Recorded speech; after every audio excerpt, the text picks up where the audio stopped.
I've started reading this book. I'm about an hour into it, and I am blown away by how good it is. I can't believe it was written in 1997. Props to Strauss, rest in peace, and Mr. Howell out there doing podcasts. Fantastic, fantastic book. It pretty much makes the argument that generations are about 20 years apiece, and it goes in an 80-year cycle. So, the yellow generation will fix the mess caused by the three before it. This one will build on the work of the yellow. The green one will inherit all the good of the two before it. And then the blue one will be completely lost and not care about anything. And the crisis will then happen, and a new yellow will appear that will eventually fix everything. But evidently they'll be made fun of for most of their early life, for living in their mother's basement or it costing $200,000 to go to college. But don't worry, millennials.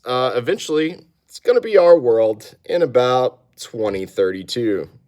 These are the cycles it goes through. I think the last time this happened, probably the New Deal after the Great Depression. It goes all the way to the top. That's overextended, less productive. And then you start the downfall. So that's the GI generation, the silent, the boomers, the lost generation, or the Gen X. And here's the millennials down here.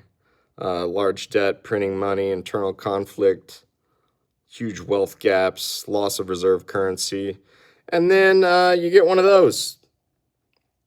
So there's a huge interest in communism amongst millennials, and it's because the system has pretty much completely failed us.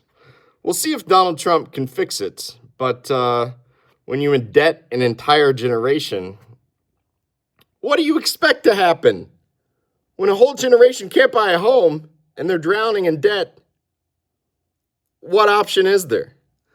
But the thing is, it's a cycle, 80-year cycle. So we get here, and it starts all over again. And then by the time the millennials are older, the younger generations are looking at us as the people that fix the crisis. So that feels right to me. It feels like that's what's going to happen. It's just always the darkest before dawn. And I don't even think we're to 16 yet. We're flirting with it. The dollar's crumbling right now. We've got a ways to go. 2032. That's when it begins again.